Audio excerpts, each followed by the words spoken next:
کیوں دیتے استعفا؟ ٹھیک ہے، امپائر کی انگلی کی آپ نے بات کی ہارون صاحب، مری کا جو سانحہ پیش آیا اس کے بعد تو کہا جا رہا ہے بیڈ گورننس اتنی ہے کہ لکھا جا چکا کہ حکومت اب جانے والی کسی بھی وقت چلی جائے گی. اب حکومت نہیں، حکومت نہیں جا رہی ہمارے. ہم دیکھیں نا، ہم اندازے لگاتے ہیں نا، حکومت کبھی اس طرح گئی ہی نہیں ہے. یا طویل ایجیٹیشن، وہ آپ نے دیکھا اس کی ان میں صلاحیت نہیں ہے، دباؤ رکھنا ہے اس پر. ٹھیک ہے. اچھا، تو کیا آپ یہ مانتے ہیں کہ حکومت گڈ گورننس کی طرف جا رہی ہے، بیڈ گورننس ہے؟ ملک کے اندر سسٹم کیا ہے، کیا چل رہا ہے؟ گڈ گورننس نہ بیڈ گورننس، گورننس ہی نہیں ہے.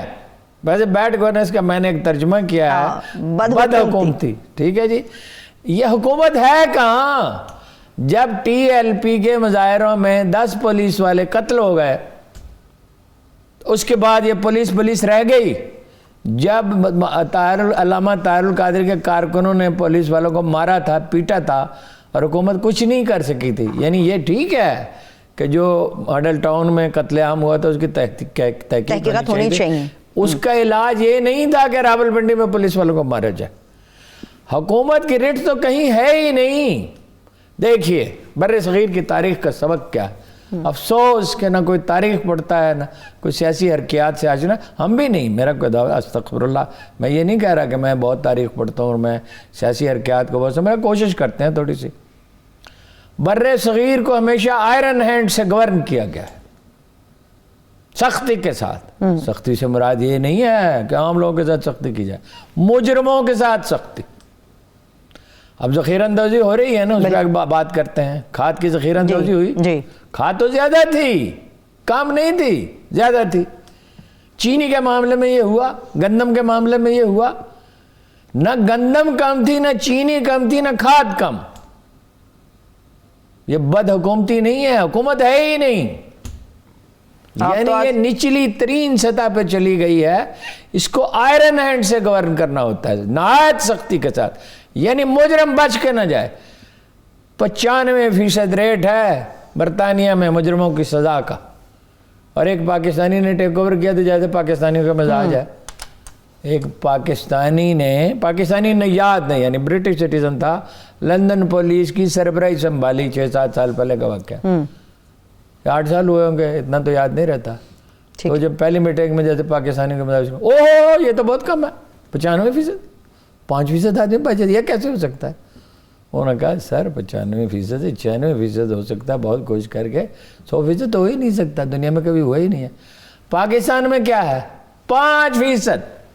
95% ہے ہی نہیں. 95% مجرم یا ملزم بچ نکلتے ہیں. عمران خان نے اپنی کتاب میں لکھا ہے، خود بھول گئے لکھ کر، جیلوں میں آدھے قیدی بے گناہ ہیں. اچھا چلیے، بعد حکومتی کی آپ نے بات کی، بیڈ گورننس کی آپ نے بات کی. ہم تمام سیاسی جماعتوں کو سامنے رکھ کے بات کر لیتے ہیں. سب سے پہلے پیپلز پارٹی کی بات کر لیتے ہیں. کسی پارٹی کے الگ الگ کیا بات کرنی ہے؟ جمہوریت کی بنیاد ہے اچھی سیاسی جماعتیں جو لوگوں کو ایجوکیٹ کریں، جو نیچے سے اوپر تک انتخابات ہوں. جیسے میں ہمیشہ عرض کرتا ہوں، ہر حلقے میں یہ حلقہ ہے جہاں ہم بیٹھے ہیں، یہاں سے MNA کا ٹکٹ دینا ہے، 2 یا 3 MPs کو ٹکٹ دینا ہے. اپنے ورکروں سے پوچھیں، اپنے ورکروں میں سے ڈیلیگیٹ منتخب کریں، ان سے پوچھیں، ڈسکشن کے بعد جو اچھا امیدوار اس کو چن لیں. ہوتا کیا ہے؟ ہوتا ہے یہ کہ رائے ونڈ میں بیٹھ کے فیصلہ ہوتا ہے. اب آ جائیں پیپلز پارٹی پہ، انہوں نے وہ اعلان کر چکے ہیں زرداری صاحب، ٹکٹ میں دوں گا. جب لوگ بلاول کی طرف متوجہ ہوئے نا، تو وہ ابا تو ڈسکارڈ ہو گئے، بدنام ہو گئے. انہوں نے کہا ٹکٹ تو میں نے دینے ہیں، بلاول کی طرف کدھر جاتے. اور جلسہ عام میں کہا ابھی یہ میچور نہیں ہے. عمران خان صاحب نے ٹھیک یہی فکر کہا، میں خود اس دفعہ میں خود ٹکٹ دوں گا. اللہ اکبر! آپ کے پاس کوئی سپر کمپیوٹر ہے اور آپ کوئی جینیس ہیں، آئنسٹائن ہے سیاست. سپر ہیرو تو ہیں جن کی کمیٹی بنائی ہوئی. نہیں، سپر ہیرو کا کمیٹی کیا؟ ان کمیٹی والوں کو سب کو میں جانتا ہوں. ان کو کوئی کسی سٹور کا جنرل مینیجر نہ رکھے، ان میں سے آدھے سے زیادہ ایسے ہیں. تو ان کو کوئی 5,000 روپے ادھار نہ دے تو کیا بات ہے وہ کمیٹی کی بات. اچھا آ جائیں، پیپلز پارٹی ہو گئی، نون لیگ ہو گئی. اچھا نون لیگ کیا ہے؟ والد صاحب ہیں، صاحبزادی ہیں، ان کے بھائی ہیں اور بھتیجا. ابھی کہاں بھتیجے؟ تو ابھی کہاں، ابھی نہیں، ابھی نواسا آئے گا. اچھا ANP کیا ہے؟ باچا خان، عبدالولی خان، نسیم ولی خان، اسفندیار. آگے اس کی اپنی اگلی نسل آئے گی. جمعیت علماء اسلام کیا ہے؟ مفتی محمود صاحب تھے، ان کے صاحبزادے جی، اس کے بعد اب ان کے صاحبزادے آ چکے ہیں اسمبلی میں، جی، تیسری نسل پختونخوا ملی عوامی پارٹی ان کے والد صاحب نے بنائی تھی، اب ان کی ہے۔ سیاسی پارٹیاں کیا اس طرح ہوتی ہیں؟ سیاسی پارٹیاں اس طرح ہوتی ہیں کہ بھائی ایک آدمی آتا ہے، وہ پرفارمنس دیتا ہے یا نہیں دیتا جو کرتا ہے، اس کے بعد دوسرا آدمی آتا ہے، تیسرا آدمی آتا ہے، چوتھا آدمی ٹھیک ہے۔ پارٹی بھائی ہوتی ہے، انہیریٹنس بھی ہوتی ہے کہیں کہیں، شاذ و نادر، مطلب کینیڈی خاندان تھا، اس میں بھائی کے بعد دوسرے بھائی بھی اہم تھے۔ اچھا وہاں ہے نہرو تھا، وہاں بر صغیر میں شخصیت پرستی ہے، ٹھیک ہے، لیکن کوئی حد بھی تو چاہیے۔ مور اوور آپ ٹریننگ ہی نہیں کرتے اپنے کارکنوں کی، آپ کوئی تیاری کر کے اسمبلی میں نہیں جاتے کہ آپ کا آپ کیا کرتے ہیں؟ اسپیکر کا گھیراؤ کر لیا، شور مچایا، کاغذ پھاڑ دیے، چور کہا، ہاں جی، اور وہ کیا کہا تھا خواجہ صاحب نے؟ کوئی شرم ہوتی ہے، کوئی حیا ہوتی ہے کہ جو آپ نے، انہوں نے بھی یہی کہنا شروع کر دیا جب کوئی انہیں موقع ایک دوسرے کو تانوں کے لیے وہ جملہ استعمال ہوتا۔ صرف تانا زنی، صرف اقتدار کی بھوک، اور کچھ میں اقتدار، عمران خان میں تو ہے اقتدار کی بھوک اور اتنی ہے کہ کوئی حد ہی نہیں۔ باقی جو ہیں زرداری صاحب ہیں، وہ ہیں مولانا فضل الرحمان میں اقتدار کی بھوک بھی ہے، پیسے کی بھوک بھی ہے، اس میں کوئی شبہ ہی نہیں کہ انہوں نے کرپشن کی، اور بے تحاشا کرپشن۔ چلیے مان لیا آپ کی اور تمام عمران باتیں خان درست صاحب مان کیا لی۔ کرتے ہیں؟ احسان مانی صاحب نے کرکٹ بورڈ میں کون سا کرشمہ دکھایا تھا؟ ان کو گلیات بورڈ کا چیئرمین بنا دیا، جی، اور گلیات میں کیا ہو رہا ہے؟ بھائی وہ انہیں پسند کرتے ہیں، اچھے آدمی ہیں احسان مانی، ڈیفینیٹلی ہے جنٹلمین، مگر پسند کا مطلب یہ لیکن نہیں یہ ہے، پسند کا مطلب یہ تھوڑی نا کہ ہر آپ آدمی accommodate کی کرتے ایک رہیں۔ صلاحیت ہوتی ہے، ہاں ہر آدمی کا ایک ہنر ہوتا ہے، اس کو وہ کام دینا چاہیے جو وہ کر سکتا ہے۔ بالکل صحیح بات ہے۔ آپ نے سیاسی جماعتوں کی بات کی، کیا عوام بھی ایسے ہی ہوتے ہیں، شعور کے بغیر، تعلیم کے بغیر؟ یہی تو لوگ ووٹ دیتے ہیں تو یہ جماعتیں آگے آتی ہیں۔ عربی کا محاورہ ہے العوام کالانعام، لوگ ریوڑ کی طرح ہوتے ہیں، لوگوں کی تربیت کرنی پڑتی ہے۔ لوگ وہ تھے جو اپنی بیٹیوں کو زندہ دفن کر دیتے تھے۔ اس سے بری کوئی کلاس کبھی کسی کو ملی ہوگی جو جناب رسالت میں آپ کو ملی؟ اپنی بیٹیوں کو زندہ دفن کر دیتے تھے۔ ان میں سے وہ لوگ اٹھے جو تاریخ انسانی کے سب سے اچھے ایڈمنسٹریٹر تھے، تاریخ انسانی کے سب سے اچھے جج تھے، تاریخ انسانی کے سب سے اچھے، بعد میں سائنٹسٹ بھی انہی میں سے پیدا ہوئے۔ جرنل تو ان میں ایسے تھے، دیر آر 400 جرنلز، 400 جن کی خالد بن ولید نے تربیت کی تھی، ان میں سے ہر شخص، اور جن کی خالد بن ولید نے، جناب خالد بن ولید نے تربیت کی تھی، ان کے علاوہ بھی بہت سارے لوگ تھے۔ 4000 آدمیوں کے ساتھ عمرو بن العاص کیا تھے؟ ایک آدمی ہے جو اسمال بزنس مین، اس کی ایسی تربیت کی جناب۔ تربیت کون کر رہا ہے؟ کوئی اپنے کارکنوں کی تربیت کرتا ہے؟ ایک ہم کہہ سکتے ہیں کہ ان کو سیاسی طور پہ تو مقبولیت کبھی نہیں مل سکی۔ جماعت اسلامی نے اپنے کارکنوں کی تربیت کی، اب اس کی حالت بھی اچھی نہیں ہے، لیکن وہ گئے وہاں برف بھی ہٹا رہے ہیں، لوگوں کو کھانا بھی دے رہے ہیں، 100 50 200 جتنے آدمی ہیں، جتنی کیپیسٹی ہے ان کی، جب آپ تربیت کرتے ہیں۔ انہوں نے تعلیمی ادارے بنائے، جماعت اسلامی جب سیاسی طور پہ ناکام ہو گئی، انہوں نے ہزاروں تعلیمی ادارے بنائے۔ ووٹ تو انہیں نہیں ملیں گے، جو مرضی کر لیں، جو کہ وہ 80 سال میں نہیں ملے تو اب کیا ملیں گے، لیکن انہوں نے ہزاروں تعلیمی ادارے بنائے۔ میرے اندازے مطابق 3-4 ہزار ہیں کہ جس میں بچوں کو پڑھا رہے ہیں، کچھ کام تو کر رہے ہیں، ویلفیئر کا کام کرتے ہیں۔ ٹھیک ہے، آپ نے بچوں کو پڑھانے کی اور تربیت کی بات کی۔ ارون صاحب، بلاول بھٹو زرداری یا پیپلز پارٹی آئندہ اقتدار کا خواب دیکھ رہی ہے، مگر سکولوں کی حالت وہاں پر کیا ہے؟ تربیت تو ہے نہیں، بچوں کو شعور تو مل نہیں رہا۔ اور کیا حالت؟ کسی 1500 گو سکول ہیں، ان کا وزیر تعلیم کہتا ہے ہمارے 1 لاکھ ٹیچر ایسے ہیں جو خود پڑھ لکھ نہیں سکتے۔ ہارون صاحب استاد کیسے بن گئے اگر پڑھ لکھ نہیں سکتے؟ یہ ان کا وزیر تعلیم کہتا ہے۔ سندھ میں ہزاروں ایسے نوجوان ہیں جو اپنا نام روانی سے نہیں لکھ سکتے، ان کے پاس میٹرک کی ڈگری ہے۔ میں یہ آپ سے کہہ رہا ہوں، چیلنج کر رہا ہوں، ہزاروں ایسے نوجوان ہیں، اردو کا ایک فقرہ، نام شاید لکھ لیں، اردو کا ایک فقرہ روانی سے نہیں لکھ سکتے، یا سندھی کا۔ ضروری نہیں ہے کہ اردو میں، سندھی میں تعلیم ہوتی ہے بہت سے مضامین کی جس میں کوئی حرج نہیں ہے، مطلب یہ ہے کہ لوکل زبانوں کو میں تعلیم دینا اچھا ہے، میں تو اس کا قائل ہوں کہ یہاں بھی پنجابی میں ہونی چاہیے پرائمری تک ہونی چاہیے، بالکل ہونی چاہیے. ہاں، اور اپنی مادری زبان میں آدمی تیزی سے سیکھتا ہے. یہ تو ویسے بڑی تباہ کن ہے. اگر پیپلز پارٹی آ گیا ارون صاحب تو چاروں صوبوں میں یہ صورتحال ہو جائے گی، چاروں پانچوں میں. ہر پیپلز پارٹی آ ہی نہیں سکتی. آپ کو فکر مند ہے کہ اس میں کہاں سے آئے گی؟ زرداری صاحب ملاقات کیوں کر رہے تھے؟ گنجی نہ آئے گی کیا، نہ چھوڑے گی کیا. وہ زیادہ سے زیادہ ان کے 35-40 MNA ہو جائیں گے، 50 ہو جائیں گے. وہ تو بھیک مانگ رہے ہیں اسٹیبلشمنٹ پہ کہ سرائے کی بڑا، اور اس سے بھیک مانگ رہے ہیں جہانگیر ترین سے. وہ کہاں سے آ جائیں گی؟ تو یہ دعوے بھی تو کر رہے ہیں کہ 27 فروری کا لانگ مارچ ہمارا یادگار ہوگا. آپ کو اتنی دفعہ ایک فکرہ کہا، دعویٰ باطل ہوتا ہے. دعویٰ تو کرنا ہمکوں کا شیوا ہے. کوئی کمپیٹنٹ آئنسٹائن کا کوئی دعویٰ نہیں تھا. دیکھو آئنسٹائن کے ساتھ نام لکھا جاتا ہے، شیخ اللہ رب والجم لکھا جاتا ہے. یہاں ہمارے محلے کے مولوی کے ساتھ لکھا جاتا ہے.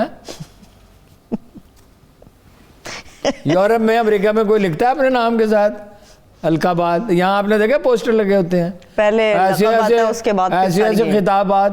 ہاں جی چلیے ٹھیک ہے. چلیے یعنی کہ بد حکومتی ہر جگہ پر ہے. جو خواب دیکھ رہے ہیں جن سیاسی جماعتوں کی آپ نے بات کی ہے، تو اور یہ ایک دن میں پیدا نہیں ہوئی، یہ گریجولی اس میں اضافہ ہوا. لیکن افسوس کہ FBR ہے یا پولیس ہے یا عدلیہ، 120ویں نمبر پہ عدلیہ پاکستان. آپ پھر ڈیٹیل بتائیں نا اس کی ساری. 120ویں نمبر پہ پولیس شاید 160ویں نمبر پہ ہو. اچھا بھائی کہیں سے آغاز کار تو کرتے نا، بگننگ تو کرتے نا. یعنی یہ تو نہیں ہو سکتا تھا کہ 70 سال میں جو خرابیاں پیدا ہوئی تھیں وہ آنے واحد میں کر دیتے. اگر جب وہ کہتے رہے 3 مہینے میں کرپشن ختم، 90 دن دے دیں بس. انہوں نے کہا تھا پہلے 100 دن بڑے اہم ہیں. 100 دن میں چلیے 3 مہینے 100 مہینے 100 دن. لیکن انہوں نے کہا تھا دا ڈے 1 بلڈوزر گرا رہے ہوں گے گورنر ہاؤس کی دیواریں. ایسا ہی ہے. ڈے 1 یہ کہا تھا. یہ مجھے اچھی طرح یاد ہے.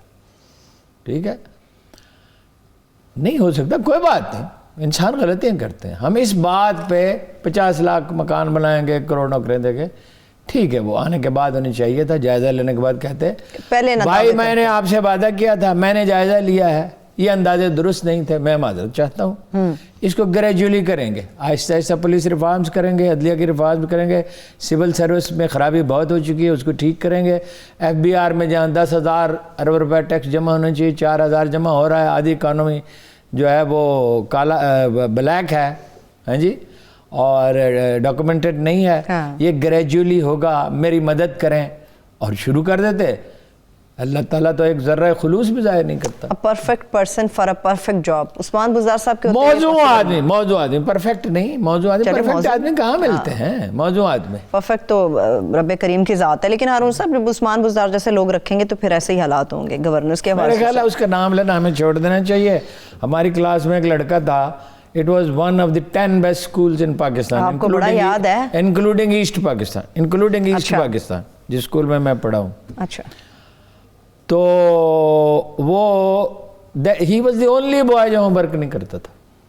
مطلب میں آپ کو کہتا ہوں one of the 10 best schools جس کے کوئی تقریباً 40% لڑکے اسکالرشپ لیتے تھے، تقریباً 80% لڑکے فرسٹ ڈویژن لیتے تھے، اور وہ بچہ جس میں کبھی کوئی فیل. وہ ایک آدمی تھا ڈیٹ، وہ نہیں کرتا تھا تو اس کو مار پڑتی تھی.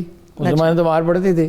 تو ایک دن استاد نے چھڑی اٹھائی، پھر اس نے کرنا. آج کے بعد تم آزاد ہو. جو آپ بھی اسی استاد عثمان بزدار کا نام لینا چھوڑ دینا. میں ایک سوال کرنا چاہ رہی ہوں. جی کریں. ٹھیک ہے، عثمان بزدار صاحب کا نام نہیں لیتی. چلیں، وزیر اعلیٰ پنجاب آج ہیلی کاپٹر پہ انہوں نے سیر کی ہے مری کے اوپر سے، دیکھا ہے کیا حالات و واقعات ہیں. اور انہوں نے فیصلہ کیا، کام کرتے ہیں اس پہ داد بھی دیا کریں. فیصلہ کیا کہ 2 پارکنگ پلازے بنائے جائیں گے. کہ میرے قتل کے بعد اس نے جفا سے توبہ، ہائے اس زود پشیماں کا پشیمانہ. اللہ اس شخص کو عقل دیتا. خان صاحب کی سمجھ میں یہ بات آتی، لاہور اور کراچی کی ہر سڑک پر ٹول پلازا اس کی ہے، پارکنگ پلازوں کی ضرورت ہے. پارکنگ کی کوئی جگہ نہیں. 1,33,000 یا 36,000 گاڑیاں مری میں داخل ہوئی. 1,36,000. ٹھیک ہے، ان کو ٹول پلازوں پہ روک دینا چاہیے تھا. لوگوں کا بھی حال کیا ہے؟ حکومت کی ریٹ بھی نہیں ہے، لوگوں کا حال کیا ہے؟ او بھائی آپ کو بتایا جا رہا ہے وہاں جگہ نہیں ہے، آپ جا رہے ہیں، پولیس سے لڑ رہے ہیں، تاجر احتجاج کر رہے ہیں ہمارا کاروبار کا مندہ ہو جائے گا، اور کہہ رہے ہیں ہم نے بڑی مدد. صداقت عباسی، اتنی جرت وہ کو خدا کو منہ دکھانا ہے. 3,000 روپے کار کو دھکا دینے کے لے رہے تھے، 5,000 روپے بھی لے رہے تھے. ایک انڈا 500 روپے کا، 500 روپے کا ایک انڈا. 40,000 روپے اس کمرے کا کرایہ، کہ جو 7 سٹار ہوٹل کا کرایہ ہوتا ہے 40,000. 5 سٹار ہوٹل سے 2 گنا 3 گنا کرایہ ایک فضول سے کمرے کا. اچھے لوگ بھی، یہ نہیں ہے کہ سارے ہوٹل والے، یہ ایسا تو کبھی ہوتا ہی نہیں سارے لوگ برے ہوں. ہارون صاحب زیادہ کام تو یہ بھی تھا نا، عوام بھی اپنے گھروں کے دروازے کھول دیتی، ایک آدھا کمرے میں کوئی چند خاندان کے لوگ بیٹھ جاتے، تو اس میں کیا بری بات تھی؟ مری میں بھی کچھ لوگوں نے ضرور، یہ تو ہو نہیں سکتا سارے لوگ برے ہوں، کچھ لوگوں نے کھولے ہوں گے، لیکن ایک مزاج پیدا ہو گیا ہے کہ بھئی زیادہ سے زیادہ پیسے بنائے جائیں. مسلمانوں نے کبھی کاروبار کیا ہی نہیں. کاروبار کرتے تھے ہندو، کاروبار کرتے تھے سکھ. دیر ور اے فیو ڈزن فیملیز مسلمانوں میں تھے جو کراچی میں ہیں، پشاور میں کچھ خاندان ہیں، لاہور میں کچھ خاندان ہے، فیصل آباد میں کچھ خاندان ہے، سیالکوٹ میں ہیں. باقی 95% بزنس میں تو نیا ہے، یہ نو دولتیہ ہے. اس کو پتہ نہیں، راتوں رات امیر بننا چاہتے ہیں. منافع 10% ہوتا ہے، 15% ہو سکتا ہے، 20% ہوتا ہے، 100% نہیں ہوتا. صحیح ہے، ٹھیک ہے. آپ کا کنکلوژن کیا ہے اب یہ جو انسیڈنٹ ہوا مری کا، اس کے اوپر آپ کیا کیلکولیٹ کر رہے ہیں، کیا چیزیں آپ دیکھیں بڑی سادہ بات ہے. آپ کو حکومت کی ریٹ قائم کرنی ہوگی. جو میں نے کہا بر صغیر کو ہمیشہ آئرن ہینڈ سے گورن کیا جاتا ہے، مجرم نہ بچنے پائے. معصوم کو تو اگر آپ تنگ کریں گے تو تباہی آئے گی، لیکن معصوم کو تنگ کیا جاتا ہے. آدھے جیلوں میں جو لوگ ہیں آدھے بے گناہ ہیں جو اپنا مقدمہ نہیں لڑ سکتے. یہ خان صاحب کو جب یہ جیل میں تھے، میں ان سے ملنے کے لیے گیا، ڈیرہ غازی خان، تو اس کے بعد ان کی یہ آبزرویشن تھی. انہوں نے وہاں ظاہر ہے اتنے دیر رہے تھے لوگوں سے.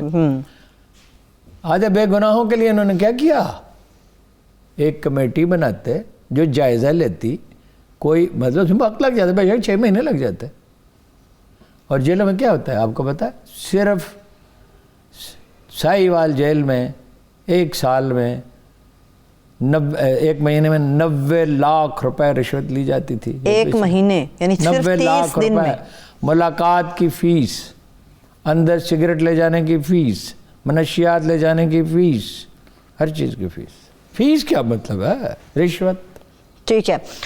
فوج کے حوالے سے ہارون صاحب کیا کہیں گے آپ؟ ابھی مری کے اندر ایک ادارہ بچ گیا. ایک ویسے تو یہ انہوں نے تاخیر کی ہے، انہیں فوری طور پہ اپنے دفاتر کھول دینے چاہیے تھے. ٹھیک ہے، اس پہ لوگ تنقید کر رہے ہیں، بالکل صحیح تنقید کر رہے ہیں. ایک ادارہ ہے صرف فوج، اور کوئی ادارہ نہیں ہے. اب جو لوگ تنقید کر رہے ہیں اس میں سے کچھ تو صحیح تنقید کر رہے ہیں کہ بھائی آپ جلدی سے دروازے کھول دیتے، جو بعد میں بھی حکم دیا گیا. دیکھیے جب میں کراچی گیا، کل میں نے آپ کو بتایا تھے تھر کے واقعات، تو کور کمانڈر نے مجھ سے کہا میں نے GH کے حکم کا انتظار نہیں کیا، فوج کو پھیلا دیا تھر میں. ہر پیاسے کو پانی پلا دو، ہر بھوکے کو روٹی کھلا دو، ہر بے آسرا شخص کو دوائی دے دو. ٹھیک ہے، یہ ان کی ٹریننگ ہے. سیاست دانوں کی یہ ٹریننگ نہیں ہے. سول سروس بگڑ چکی ہے. اور یہ پارلیمنٹ ہے، یہ پارلیمنٹ ہے. کیا ہے اس کو پارلیمنٹ کہتے ہیں. یہ جاگیرداروں کا ایک اور زرداروں کا ایک مجمع ہے. مطلب یہ ہے کہ زمیندار جو 16 کروڑ روپے، 20 کروڑ روپے، 30 کروڑ روپے کا آم کا باغ بکتا ہے، اس پہ کوئی ٹیکس وہ دینے کے لیے تیار نہیں ہے. مرنے مارنے پہ تل جاتا ہے. بھائی اگر میں یہ کہوں کہ بھائی پھر جرنلسٹوں کا بھی ٹیکس معاف کر دیں، ججوں کا بھی معاف کر دیں. ایک بریک لے لیتے ہیں، بریک سے واپس آئیں گے، گفتگو یہیں سے آگے بڑھے گی. مگر جس طرح سے ہارون صاحب نے یوریا کھاد سے متعلق بات کی، اس کے کچھ ڈیٹیلز اور معیشت کی زبوں حالی کی مکمل تصویر آپ کے سامنے رکھیں گے. ہمارے ساتھ رہیے. بریک کے بعد ایک بار پھر سے پروگرام میں ہم آپ کو خوش آمدید کہیں گے. ہارون صاحب جس طرح سے میں نے بات کی تھی بریک پر جانے سے پہلے کہ مری کے حوالے سے مجھے ابھی کچھ مزید بات کرنی ثانیہ کے متعلق. تحقیقاتی ایک رپورٹ ہے گزار صاحب کو پیش کی گئی ہے جس میں بتایا گیا ہے کہ ہیوی مشینری موجود ہی نہیں تھی برف ہٹانے کے لیے. ہیوی مشینری نہیں تھی، سڑکوں کی مرمت نہیں ہوئی 2 سال سے نہیں ہوئی بھی تھی. ہاں تو ٹھیک ہے، بالکل صحیح ہے. اس لیے دیکھیے پنجاب گورن نہیں ہو سکتا. یہ صاحب تو خیر بالکل ہی نہیں کر سکتے. دا موسٹ کمپیٹنٹ آدمی بھی 12 کروڑ کے صوبے کو گورن نہیں کر سکتا. آپ کو لگتا ہے ریشنلائز کریں؟ اس کے 3 حصے کرنے چاہیے. اچھا، ریشنلائز کرنا ہے اس کو. دیکھیے نا، بات یہ ہے ایک آدمی اور 12 کروڑ کی آبادی، یہ دنیا میں کہاں ہے؟ جہاں ہے اگر کہیں تو ناکام ہے. تو کرتے کیا؟ بھائی وہ 5-6 صوبے میرے سامنے بن گئے افغانستان کے، 6 نہیں 6-7 اور بن گئے، 29 تھے وہ 36-37 بن گئے. چھوٹے صوبے جو ہے وہ گورنریبل ہوتے ہیں. تو سڑکوں کی مرمت تو کہیں بھی نہیں ہو رہی. میں دیہی علاقوں میں جب جاتا ہوں تو سڑکیں اس قدر ٹوٹی پھوٹی ہیں کوئی حد نہیں. تو بڑے شہروں میں سڑکیں ہیں. ٹھیک ہے. آپ وہ شہباز گل صاحب وہ تو یہ بات کرتے ہیں کہ برف کے حوالے سے آپ کیا بات کرتے ہیں گورنر ہاؤس کے بعد 10 فٹ کے قریب ہے برف پڑی ہوئی ہے ابھی بھی. ویسے رپورٹ میں 4 فٹ. شہباز گل وہاں کیا کرنے گئے ہیں؟ لوگوں کو بچانے. شیخ صاحب بھی تو گئے ہیں. اس نے کیا بچانا؟ نہیں شیخ صاحب تو وزیر داخلہ نے جانا چاہیے تھا. شہباز گل وہاں کیا کرنے گیا؟ 4 فٹ برف گری تھی اور اس وقت 1.5 فٹ ہے گورنر ہاؤس کے سامنے. باقی جو ہے نا وہ 6 فٹ اس نے پلے سے ڈال دی ہے. ہاں ویسے رپورٹ میں بھی 4 فٹ ہی آیا ہے کہ 7 جنوری کو پلے سے ڈال دی. اس کا کوئی کام نہیں تھا کہ وہاں جاتا. اس کا کام ہے مخالفین کی مذمت کرنا، ان پہ تبرہ کرنا. جیسے طلال چودھری کا کام ہے مخالفین کی مذمت اور تبرہ. اس کے مقابلے پہ پہلوان لایا گیا. اپنا کام کرے. اس کا مری میں اس نے کیا کرنا؟ اور ان سب کسی کی خدمت کو تسلیم بھی کیا اس نے کیا خدمت کرنی ہے؟ اس کو پتہ ہے اس کو خدمت کے معنی معلوم نہیں ہے. آگے چلیں، ہم نے بہت سے موضوعات پہ بات کر رہی ہے. ٹھیک ہے ہارون صاحب ٹھیک ہے. معیشت کی بات کر لیتے ہیں. ویسے چلیں مری کے حوالے سے انشاءاللہ تعالیٰ پھر بات کریں گے تفصیل سے. معیشت کے حوالے سے ہارون صاحب یوریا کھاد کے بڑا امپورٹنٹ یہ ایشو ہے. آپ کو میں نے یاد ہوگا بتایا تھا کہ خسرو بختیار صاحب نے بھی کچھ دن پہلے پریس کانفرنس کی. انہوں نے کہا جی ذخیرہ اندوزی ہو گئی ہے، اس وجہ سے ہمیں چائنا سے منگوانی پڑ رہی ہے. وہ کیا خسرو بختیار بیچارے نے کون سا انکشاف کیا ہے؟ میں آپ کو فگرز بتا دیتا ہوں. 63 لاکھ ٹن پیدا ہوتی ہے. اچھا ایوریج استعمال ہے پچھلے 3 سال کا 60 لاکھ ٹن. تو 3 لاکھ ٹن فالتو ہے. ہاں تو 2-3 وجوہات ہوئیں. ایک تو یہ کہ ڈی اے پی کھاد اتنی مہنگی ہو گئی، 5,000 سے 9,000 کی ہو گئی. اس کی جگہ بھی یوریا ڈالی. ممکن ہے. اب میں تو اس کو نہیں سمجھتا کہ ڈی اے پی کی جگہ یوریا کیسے کام کرے گی. دوسری بات یہ کہ 3.5 لاکھ ٹن افغانستان سمگل ہو گئے. انہوں نے دڑا دڑ بڑے ذمہ داروں نے خریدنی شروع کر دی پینک کا شکار ہو کر صحیح کہ ڈی اے پی تو مل نہیں رہی تو یہی خرید لیں. اچھا زیر کاشت رقبہ بھی بڑا، 5 لاکھ ایکڑ زیر کاشت رقبہ بڑا ہے. پیسے بھی آئے ہیں، گندم کی قیمت بڑی ہے، گنے کے کاشتکاروں کو بہت فائدہ ہوا ہے. تو اس لیے ظاہر ہے کہ وہ خریداری کر رہے تھے in advance. 3.5 lakh ton Afghanistan چلی گئی. کل آپ کو بتایا تھا. آج لگا لیا میں نے اس کا حساب. 9,000 روپے فی اپنا اس کا فائدہ پہنچتا ہے انہیں. فرق ہے قیمت کا افغانستان میں اور پاکستان میں ایک ٹرک کا. اچھا تو 3.5 لاکھ ٹن کا مطلب ہے 23 ارب روپے کی کھاد سمگل ہو گئی. اب ہم اپنا زر مبادلہ خرچ کر کے باہر سے منگوائیں. باہر چین ہے اور غالباً برازیل ہے اور تو کوئی بڑے پیمانے پہ ایکسپورٹ نہیں کرتا. اب ہم نے ٹینڈر دیا، اس کا دنیا میں سے کئی جواب ہی نہیں آیا. تو اب چین میں بوائی ہو گئی ہے، کاشت ہو گئی ہے. اب انہوں نے کہا 1 لاکھ ٹن رعایتی قیمت پہ آپ کو دے دیں گے. 50,000 ٹن آ جائے گی. جب وہ 50,000 ٹن آ جائے گی جنہوں نے ذخیرہ اندوزی کی ہوئی ہے وہ نکالیں گے باہر. اگلے مہینے 42,000 ٹن فالتو ہوگی. اس سے اگلے مہینے 44,000 ٹن. اس سے اگلے مہینے 82,000 ٹن فالتو ہوگی. بدحکومتی. اچھا وہ اپنا کریں چھاپے ماریں. چھاپے کون مار رہے؟ Civil service. وہ تو اپنے گھر میں بیٹھے ہوئے آرام سے سول سروس والے. وزیروں کا ایک کام ہے ٹاک شو میں جائیں، شور مچائیں، الزامات لگائیں، جھوٹ بولیں. اور اپوزیشن والوں کا کام ہے ان سے بڑھ کے جھوٹ بولیں.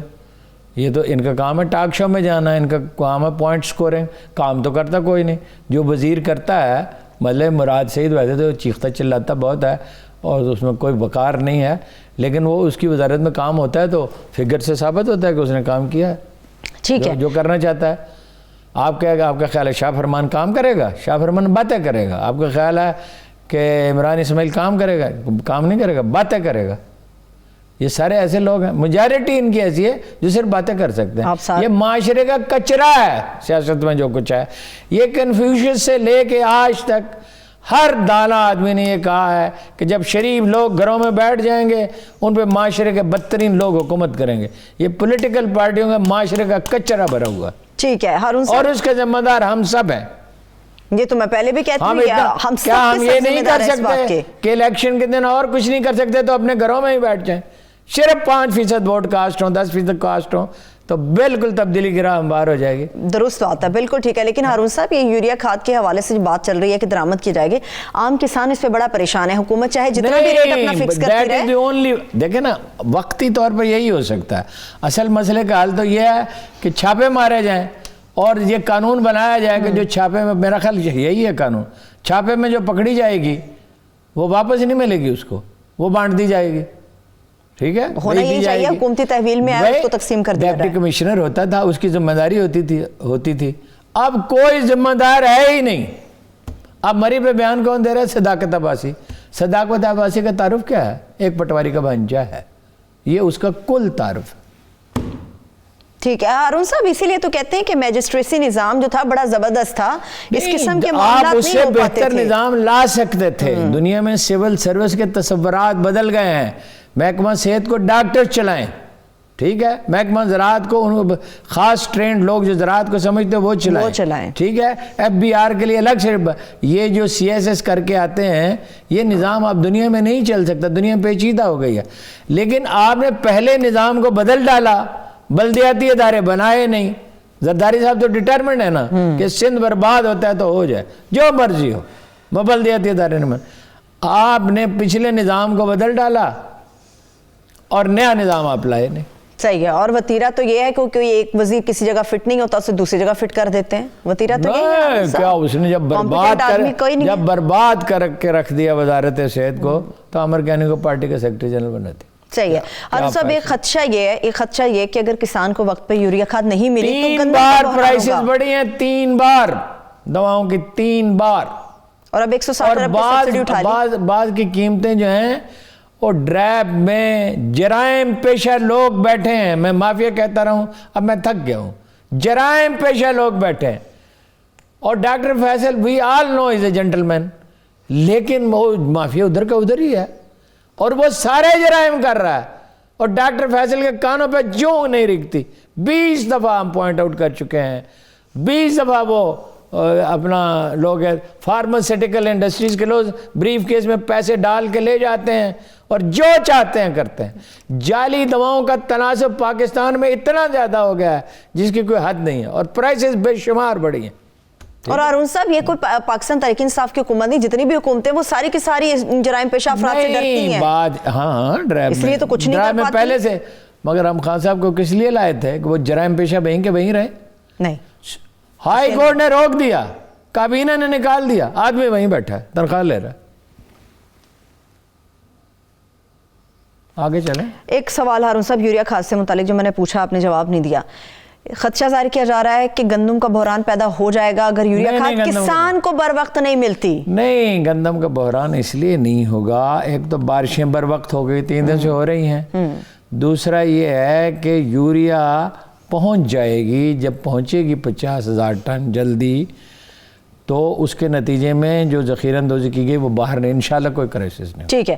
ایک معیشت کے اوپر ایک بڑا عام سوال جس پہ مجھے کچھ اعتراض بھی ہارون صاحب, ہر بار پوری قوم کے اوپر یہ احسان کیوں آتا ہے کہ صرف کراچی ہے جو پورے پاکستان کو پالتا ہے؟ نہیں, وہ ہمیشہ یہ بات کی ہمارے جاتی ہے. وہ اپنا کراچی میں جو لوگ احتجاج کر رہے ہیں, احتجاج میں تو وہ برحق ہیں. جماعت اسلامی احتجاج کر رہی ہے اور بہت شدید احتجاج کر رہے ہیں اپنے مصطفیٰ کمال, لیکن یہ فکرہ نہیں کہنا چاہیے. اس کی وجہ یہ ہے, وہ مبالغہ آرائی ہماری قوم کا مزاج ہے, وہ اس لیے کہ 80% ٹیکس تو کمپنیاں دیتی ہیں, ٹھیک ہے, درست بات ہے. تو وہ کمپنی کو ہیڈ کوارٹر کراچی میں ہے, ٹھیک ہے نا. کاروبار تو ان کا پنجاب میں ہے, میجارٹی تو پنجاب میں ہے, سندھ میں بھی ہے, دیہی سندھ میں بھی ہے, پختونخوا میں بھی ہے, بلوچستان میں بھی ہے. تو وہ کراچی پورے ملک کو نہیں پالتا ہے, ذرا مبالغہ رہی ہے کہ کراچی کا کنٹریبیوشن یہ کہنا چاہیے سب سے زیادہ ہے, یہ بات صحیح ہے. چلیے اس کے ساتھ ہی بریک پر چلتے ہیں, بریک سے واپس آئیں گے. ہارون صاحب نے بھی کچھ معیشت کی چیزیں ہمارے سامنے رکھی, مگر بریک سے واپس آ کر معیشت کے حوالے سے تفصیل سے بات کریں گے. مزید ہمارے ساتھ رہیے. بریک کے بعد ایک بار پھر سے پروگرام میں ہم آپ کو خوش آمدید کہیں گے. معیشت کی مکمل تصویر کا خاکہ کھینچنے کے لیے عدنان عادل صاحب ایک مرتبہ پھر ہمارے ساتھ موجود ہے. بہت شکریہ عدنان عادل صاحب. عدنان عادل صاحب, حکومت تو معیشت کی بہتری کے دعوے کر رہی ہے, کیا واقعی حقیقت ہے یا فسانے؟ اور کل منی بجٹ کے حوالے سے بڑی اہم ملاقات ہونے جا رہی, کیا دیکھ رہے ہیں آپ آئندہ آنے والے دنوں میں کیا ہوگا معیشت کے حوالے سے؟ اشاریہ کیا کہتے ہیں؟ دیکھیے, اس میں تو کوئی شک نہیں ہے کہ اشاریے اچھے بھی ہیں اور کچھ اشاریے اچھے نہیں بھی ہیں. مثلاً یہ کہ ترقی کی شرح تیز ہو گئی ہے, اور آپ بینکوں کے اعداد و شمار دیکھیے تو پچھلے سال 2021 میں ان کے ڈپازٹس میں 4.25 ارب روپے کا اضافہ ہوا. یعنی لوگوں کے پاس آمدنی ہوئی, پیسہ آیا تو بینکوں کے ڈپازٹس بڑھ گئے. اور اس مالی سال میں یعنی جون سے دسمبر تک جو لوگوں نے پرائیویٹ سیکٹر نے قرضہ لیا اس میں 5 گنا اضافہ ہوا پچھلے سال مالی سال کی نسبت, اسی عرصے کے مقابلہ کیا جائے. تو اس کا مطلب ہے کہ کاروبار میں وسعت آ رہی ہے, ترقی کی شرح تیز ہو رہی ہے. تو یہ تو اچھے انڈیکیٹرز ہیں اور کمپنیوں کے منافع بڑھ رہے ہیں. لیکن ایک مصیبت یہ ہے کہ ہماری معیشت کا سٹرکچر ایسا ہے کہ اگر گروتھ تیز ہوتی ہے تو تجارتی خسارہ بڑھ جاتا ہے, کیونکہ ڈیمانڈ بڑھتی ہے, باہر سے چیزیں زیادہ امپورٹ ہوتی ہیں, ایکسپورٹ ہم کم کرتے ہیں, تو پھر زر مبادلہ کا بحران پیدا ہو جاتا ہے. پہلے حکومت نے جب زر مبادلہ کے بحران کو کم کیا تو گروتھ سلو ہو گئی تھی. اب گروتھ تیز ہوئی ہے تو زر مبادلہ کا بحران پھر سے سر اٹھا رہا ہے. تو ابھی جو 6 مہینے ہیں جو ابھی اس مالی سال کے گزر چکے ہیں اس میں 25 ارب ڈالر کا تجارتی خسارہ ہے. یعنی سال ختم ہونے پہ یہ 45 سے 50 ارب ڈالر کا ہوگا. جو ہمارے اوورسیز پاکستانیز ہیں وہ کوئی 30 ارب ڈالر بھیج دیں گے, تو 50 میں سے 30 نکال دیں, باقی 20 ارب ڈالر کہاں سے آئیں گے؟ یہ جو شارٹیج ہے پھر حکومت کو IMF کے پاس جانا اس کی مجبوری ہے. یہ پاکستان میں 22ویں مرتبہ ایسا ہے کہ ہم IMF سے قرض لے رہے ہیں. ہر حکومت لیتی ہے, چاہے زرداری صاحب کی ہو, نواز شریف کی ہو, بے نظیر کی ہو, معین قریشی کی ہو, ضیاء الحق کی ہو, بھٹو کی ہو, ایوب خان کی ہو, سب نے IMF سے قرضہ لیا. پاکستان کی معیشت کا سٹرکچر ایسا ہے. لیکن جب اپوزیشن میں ہوتے ہیں تو اس کی مخالفت کرتے ہیں, جیسے اب پیپلز پارٹی بھی کر رہی ہے اور نون لیگ بھی کر رہی ہے, اور اب وہ میٹنگ کر رہے ہیں کہ اس کے خلاف ووٹ دیں, اس کو کامیاب نہ ہونے دیں. مگر ملک کے لیے ضروری ہے کہ IMF کی جو شرط ہے وہ مانی جائے. یہ جو تجاویز ہیں منی بجٹ جس کو کہا گیا ہے اس کو منظور کیا جائے. ملک کا مفاد اسی میں ہے کیونکہ ہمارا تجارتی خسارہ بہت زیادہ ہے. صاحب تجارتی خسارے کو دور کیسے کرنا چاہیے, کیسے دور کیا جائے اس تجارتی خسارے کو؟ کون سی تبدیلیاں سٹرکچر میں ضروری ہیں؟ 10-12 سال تک تو نہیں ہو سکتا. ہمیں بڑے پیمانے پہ انڈسٹریلائزیشن کرنی پڑے گی. جیسے ہم نے ایٹم بم بنایا, میزائل بنائے, اس طرح ہمیں انڈسٹری لگانی پڑے گی. اگر ہم 10-15 سال تک معافی چاہتا ہوں, ڈاکومنٹیشن کریں, کالا دھن سفید ہو اور ٹیکس پورا وصول کریں تو بالکل ٹھیک ہو جائے گا. اس سے آپ ایگری نہیں کرتے؟ ہاں ٹیکس بھی وصول ہو, لیکن زر مبادلہ کا جو بحران ہے وہ بھی صحیح ہے. اس سے حکومت کا بجٹ جو ہے بیلنس ہوگا. مگر یہ جو باہر سے امپورٹ زیادہ ہوتی ہے اور ایکسپورٹ کم ہوتی ہے, تو لگژری کار نہ منگوائیں نا جی, مبادلہ یہ قیمتی ٹیلی فون نہ منگوائیں, یہ کتوں کے لیے خوراک نہ منگوائیں, چاکلیٹ نہ منگوائیں اتنی, اور دودھ جو ہے پاکستان دنیا کا سب سے زیادہ دودھ پیدا کرنے والے ملکوں میں سے ہے, تو نہ منگوائیں دودھ, خشک دودھ یہاں بندوبست کریں. شارٹ ٹرم تو نہیں ہو سکتا, مگر یہ کہ 1.5 سال میں تو یہ ہو ہی سکتی ہے. پلاننگ تو کر ہی سکتے ہیں. نہیں, 10-12 سال لگیں گے اگر پلاننگ کریں. 1-2 سال میں کسی کے چلیے 10-12 سال کا یہاں آغاز تو ہو. یہ لوگوں کو بیوقوف بنانے کی کوشش کرتے. ٹھیک ہے, ہاں آغاز ہونا چاہیے, انڈسٹریلائزیشن ہو بہت بڑے پیمانے پہ, یہی اس کا حل ہے. یہ جو عوام کو بیوقوف بنانے کے لیے دعوے کرتے ہیں نا, یہ بالکل غلط ہے. ہر حکومت یہی کرتی ہے کہ IMF کے پاس جاتی ہے, کیونکہ پاکستان کی معیشت کو قرض کا ایک نشہ ہو گیا ہے. یہ نشہ چھڑانے میں بہت ٹائم لگے گا. ٹھیک ہے, اس کے لیے کوشش ہونی چاہیے. عدنان عادل صاحب, منی بجٹ کے بات ہو رہی ہے. منی بجٹ کے حوالے سے بھی کہا جا رہا ہے کہ مہنگائی کا ایک اور طوفان ہے جو عوام کے اوپر لاد دیا جائے گا, اور یہ طوفان آئے گا, سب اس کا شکار ہوں گے. آپ کو کیا لگتا ہے کہ اس کے اثرات کیا مرتب ہوں گے؟ اگر ہم لوگوں کی صورتحال کو دیکھیں, حالت کو دیکھیں, معیشت کو دیکھیں, اس کے کانسیکوینسز کیا ہوں گے؟ اپوزیشن تو پھر ٹھیک کام کر رہی ہے نا, وہ کہہ رہی ہے ہم اس کو پاس نہیں ہونے دیں گے, منظور نہیں ہونے دیں گے. دیکھیں, اگر اپوزیشن کو حکومت مل جائے تو وہ بھی ایسے ہی کریں گے. یہ تو ابھی اپوزیشن میں بیٹھے ہیں نا, اس لیے کہہ رہے ہیں. وہ جب حکومت میں تھے وہ بھی یہی کر رہے تھے. ابھی یہ ہے کہ صرف ایک چیز کا زیادہ اثر پڑے گا لوگوں پر, وہ ہے دوائیں. لیکن دوائیں جو ہیں اس کا سیلز ٹیکس لگا کے حکومت نے ریفنڈیبل کر دیا ہے کہ جو دواؤں سے حکومت سیلز ٹیکس لے گی ان کو ڈاکیومنٹیشن ہو جائے گی, لیکن وہ ان کمپنیوں کو واپس مل جایا کرے گا وہ پیسہ. تو اس طرح دواؤں کی قیمتیں زیادہ ہونے کی بجائے کم ہونے کا امکان ہے. البتہ اور بہت سی چیزیں ہیں جیسے سرخ مرچ ہے تو اس کے اوپر حکومت کو ٹیکس نہیں لگانا چاہیے. جیسے بچوں کا دودھ ہے تو 2-4 چیزیں ایسی ہیں جس پہ حکومت کو ذرا نظر ثانی کرنی چاہیے اور جو عام استعمال کی چیزیں ہیں. لیکن اس کا زیادہ اثر جو ہے متوسط طبقے پہ پڑے گا. اس کی کمر پہلے ہی ٹوٹی ہوئی ہے اور چیزیں مہنگی ہو جائیں گی. متوسط طبقے کے لیے سفید پوشی جو ہے اس کو قائم رکھنا ذرا مشکل ہوگا. لیکن یہ کڑوا گھونٹ پاکستان کو پینا پڑے گا, اس کے بغیر چارہ نہیں. اگر اب ہم نے IMF سے پروگرام نہ کیا تو اس کے بعد ہمیں اس سے زیادہ بری شرائط کے اوپر IMF کے پاس جانا پڑے گا. اس کے علاوہ کوئی چارہ نہیں ہے. سسٹم کی بہتری کی ضرورت ہے, بالکل سسٹم کو بہتر کرنا کی ضرورت ہے. ٹیکس عدنان عادل صاحب کہتے وقت ختم ہو گیا. عدنان عادل صاحب اگر سرخ مرچوں کی بجائے ٹی وی پہ جھوٹ بولنے پہ ٹیکس لگا دیا جائے تو زیادہ آمدن نہیں ہوگی, پھر تو ریل فیل ہو جائے گی دولت. چلیے بہت شکریہ عدنان عادل صاحب, بہت شکریہ. تھینک یو سو مچ. دیکھنے والوں کو شکریہ. اجازت اپنا خیال رکھیے. خدا حافظ.